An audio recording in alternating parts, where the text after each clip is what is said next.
ইউক্রেনে আটকে থাকা বালুরঘাট শহরের নারায়ণপুর এলাকার ডাক্তারি পড়ুয়া জয়তী রায় বাড়ি ফেলেন রবিবার সন্ধ্যায়। পুলিশ ও প্রশাসনের উদ্যোগে কলকাতা থেকে গাড়ি করে বাড়ি ফেরানো হয় জয়তীকে।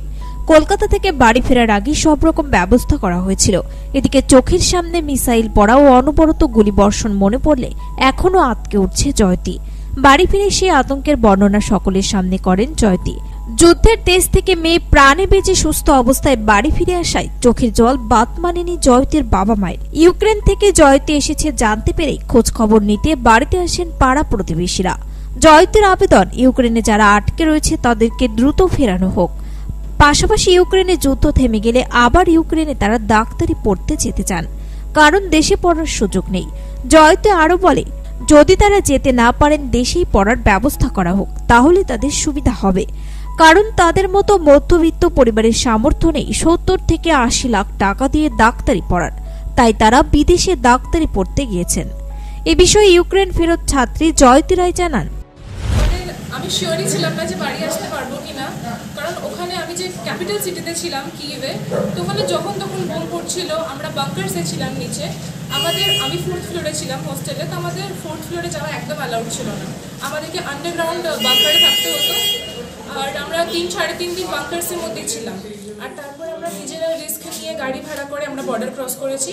হ্যাঁ, বর্ডার ক্রস করার পরে আমাদেরকে গভর্নমেন্ট যথেষ্ট হেল্প করেছে, বাট বর্ডার ক্রস করার আগে আমাদের দরকারটা বেশি ছিল, যেটা আমরা নিজেরাই ক্রস করি। রেল স্টেশনে আর কি মানে ট্রেনের যে সিটগুলো রিজার্ভ করা ছিল, যাই হচ্ছিল, সেটা মেন প্রায়োরিটি ওদের লোকালকে দেওয়া হচ্ছিল, ইউক্রেনিয়ান লোকালস। আমরা টিকিট পাচ্ছিলাম না, আর আমরা টিকিট কিনলেও সিটে ওরাই বসছিল। আমাদের একটা ট্রেন এভাবে ছুটে গেছে কারণ আমাদেরকে টিকিট দেওয়া হয়নি, কারণ ওদের লোকজনদেরকে বেশি প্রায়োরিটি দেওয়া হচ্ছিল। ভবিষ্যৎ নিয়ে ভাবছি যে এখন ইন্ডিয়াতে তো গভর্নমেন্ট তো এখন হয়তো যদি কিছু করে আমাদের জন্য, কারণ আমরা প্রায় 18-20 হাজারটা বাচ্চা, আমরা ইউক্রেনিয়ান স্টুডেন্টস, মেডিকেল স্টুডেন্টস আমরা এসেছি। এখন ওখানে যদি ওয়ার সিচুয়েশন ঠিক হয়ে যায় তাহলে আমরা ভাবছি ফিরে যাব, আর না হলে যদি গভর্নমেন্ট আমাদের এখানে কোনো ব্যবস্থা করে দেয় তাহলে তো খুবই বেশি ভালো। আমরা এটা দাবি করছি যে যেটা ভারত সরকার বলছে যে স্টুডেন্টরা হচ্ছে এখানে চান্স পায়নি কারণ তাদের হচ্ছে ক্যালিবার নেই, তাই জন্য ওরা বাইরে যাচ্ছে, এমন কিছু নয়। আমাদেরকে একবার চান্স দিয়ে দেখুন, ফার্স্ট ইয়ারে মানে ইন্ডিয়াতে যারা পড়ে তাদের সাথে আমাদের এক্সামটা হোক, তারপর দেখা যাবে যে আমাদের ক্যালিবার আছে কি নেই। মানে সিট তো প্রচণ্ড কম, ওই জন্যই তো আমরা অ্যাডমিশন পাচ্ছি না। লাখ লাখ বাচ্চা নিট এক্সাম দেয়, আর সিট কম হয়, কাট অফ বেশি হয় জন্য আমরা গভর্নমেন্টে চান্স পাই না।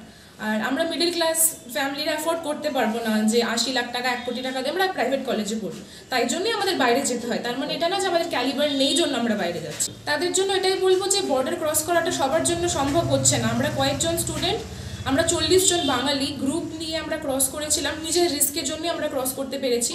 অনেক বাচ্চারা একা একা আছে ওখানে, যারা কাউকে চেনে না, অ্যান্ড ইউক্রেনিয়ান লোকজনরা ইংলিশ ভাষা ঠিক করে বোঝে না, তো ওদের সাথে কমিউনিকেট করতে প্রচণ্ড প্রবলেম হচ্ছে। তো গভর্নমেন্ট যদি তাদেরকে বর্ডার ক্রস করতে সাহায্য করে তাহলে বেশি ভালো হয়, কারণ গভর্নমেন্ট আমাদের তখন সাহায্য করছে যখন আমরা ইউক্রেন বর্ডার ক্রস করে হাঙ্গেরি, রোমানিয়া বা পোল্যান্ডে পৌঁছাচ্ছি। বর্ডার ক্রস করার পর তো আমরা নিজেরাই সবকিছু করতে পারবো, কারণ এটা সেফ হয়ে যায়। অন্যদিকে চোখে মুখে আতঙ্কের ছাপ, যুদ্ধ বিধ্বস্ত ইউক্রেন থেকে বাড়ি ফিরে যা বলেন রতুয়ার ডাক্তারি পড়ুয়া, শুনলে চমকে যাবেন আপনি। এ যেন নতুন করে জীবন ফিরে পাওয়া। ঘরে ফিরে অবশেষে স্বস্তি। যুদ্ধের আতঙ্ক কাটিয়ে যুদ্ধ বিধ্বস্ত ইউক্রেন থেকে বাড়ি ফিরলেন মালদা জেলার রতুয়া 1 নং ব্লকের রতুয়া অলপাড়া গ্রামের ডাক্তারি পড়ুয়া মোহাম্মদ রাকিব হোসেন। ধন্যবাদ জানালেন দেশের প্রধানমন্ত্রী এবং রাজ্যের মুখ্যমন্ত্রীকে। 27 তারিখ এমবেসি থেকে একটা কনফার্মেশন পেলাম যে এই সময়টা তোমরা স্টেশনের দিকে যেতে পারো এবং বর্ডারের দিকে আসতে পারো। তখনই আমরা সবাই মিলে, প্রায় আমাদের হস্টেলে 350 থেকে 400 স্টুডেন্ট ছিল, আমাদের কলেজেরও ছিল, অন্যান্য কলেজেরও ছিল। তারা অনেকটা আটকে গিয়েছিলো, কারণ ইন্ডিয়ান এম্বাসি থেকে আমাদের 3খানা এয়ার ইন্ডিয়া 3খানা ফ্লাইট দিয়েছিল, একটা 22 তারিখ, 24 তারিখ, 26 তারিখ। 22 তারিখ ফ্লাইটটা কোনোরকম চলে আসে, কিন্তু 24 তারিখ ফ্লাইটটা বম ব্লাস্টিংয়ের জন্য ওখানে কিয়েভ এয়ারপোর্টটা বন্ধ হয়ে যায় এবং অনেকে আটকে যায়। তার মধ্যে কিছুজন এম্বাসিতে চলে যায়, কিছুজন আমাদের হস্টেলে চলে যায়। যাই হোক, আমরা সবাই মিলে ডিসাইড করলাম 27 তারিখ আমরা বেরোবো এবং আমাদের হস্টেল থেকে স্টেশন যাওয়া যে জার্নিটা, সেটা অনেক কষ্টকর ছিল, কারণ আমাদের পায়ে হেঁটে প্রায় 3.5 কিলোমিটার আমাদের হস্টেল থেকে, আমি থাকতাম চকল হোস্কে বলফেয়ার 39 হস্টেল নাম্বার 7-এ, ওখান থেকে পায়ে হেঁটে 3.5 কিলোমিটার আমরা সবাই বক্সজাল বলে একটা স্টেশনে আসলাম। সেই আসার পথে আমরা অনেক প্রচণ্ড ভয়েই ছিলাম, কারণ যখন তখন যা কিছু হতে পারে। এত বম ব্লাস্টিং দেখেছি, আমরা বুঝতে পারছিলাম না যে কখন কী করব। ওই জন্য সবাই আমরা নিজের দায়িত্বে ভয় নিয়েই সবাই পায়ে হেঁটে 3.5 কিলোমিটার প্রায় রাস্তা আসার পথে যা দেখেছি, অনেক সাধারণ লোক ওখানকার দেখেছি বন্দুক নিয়ে সব দাঁড়িয়েছিলেন। এমনকি আমরা জাস্ট একটা সাবওয়ে ক্রস করতে ওখানে দেখি যে সাধারণ একটা লোক রকেট লঞ্চার নিয়ে দাঁড়িয়েছিল। এরকম ডিজাস্টার আমরা দেখেছি। আমরা ভয়েই ছিলাম, জানি না কখন কী হতো। যাই হোক, আমরা খুব কষ্টে এবং মাঝে মাঝে অনেক ফোর্স, ইউক্রেনিয়ান আর্মি সব বন্দুক নিয়ে, রাইফেল নিয়ে যুদ্ধের জন্য প্রস্তুত ছিলেন। যখন তখন আমাদের যা কিছু হতে পারত। আমরা জানি না ওরা ইউক্রেন ছিলেন কি রাশিয়ান ছিলেন, তবে আমরা আমাদের ইন্ডিয়ান ফ্ল্যাগ নিয়ে আমরা কোনো রকম এসেছি এবং রাস্তার সময় ভয়ে আসলাম, কিন্তু কেউ কিছু করেনি। এটা আমাদের সৌভাগ্য। তারপর যে স্টেশনে আসলাম, ওখান থেকে আমরা নিজের দায়িত্বে প্রথমে স্টেশন গেলাম বক্সজাল বলে। ওখান থেকে আমাদের বর্ডার প্রথমে বলা হয়েছিল আমাদের গভর্নমেন্ট থেকে, তোমরা বর্ডার ক্রস করো। তো ওখান থেকে আমরা লাভিভ যাই। সেই যাওয়ার পথে প্রচণ্ড ডিফিকাল্টি, বসার কোনো জায়গা তো নেই। ট্রেনে ওঠার জন্য প্রচণ্ড ভিড়। আমরা তো কোনো রকম সবে উঠে যাচ্ছি না, মেয়েদের তো আরও প্রচণ্ড প্রবলেম হয়েছিল, তারা তো উঠতেই পারছিল না। কোনো রকম আমরা সবাই মিলে তাদেরকে হেল্প করে কোনো রকমে আমরা ট্রেনে উঠে পা রাখার জায়গা পাই। কন্টিনিউ 10 ঘন্টা আমরা বক্সজাল থেকে লাভিভ পর্যন্ত যে জার্নি, আমাদের 10 ঘন্টা কন্টিনিউ কোনো রকম দাঁড়িয়ে আমরা লাভিভ গেলাম। লাভিভ থেকে আমরা হাঙ্গারি বর্ডার গেছিলাম। তো ওখান থেকে চপি স্টেশন বলে একটা জায়গা আছে, ওখানে যেতে হয়।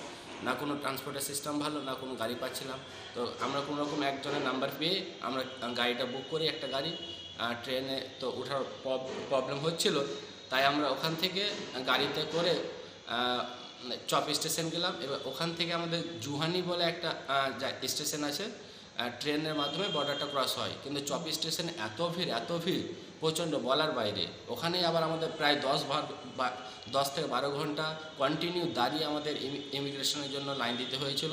এবং এখানে আমাদের সহজে পাস করছিল না, কারণ ওখানে প্রথমে ইউক্রেনিয়ানদের পাস করছিল, তারপর বাচ্চাদের, বুড়োদের, তারপর আমাদের ইন্ডিয়ান গার্লসদের পাস করছিল, তারপর আমাদের কষ্ট একটু সবচেয়ে বেশি হয়েছে।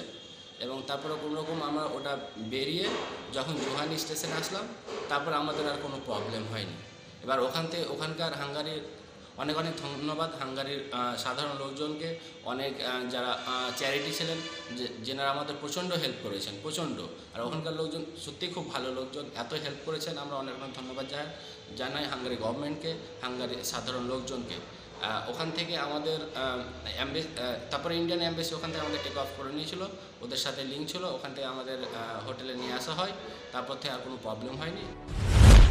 বালুরঘাট ও মালদা থেকে GCN নিউজের বিশেষ প্রতিবেদন।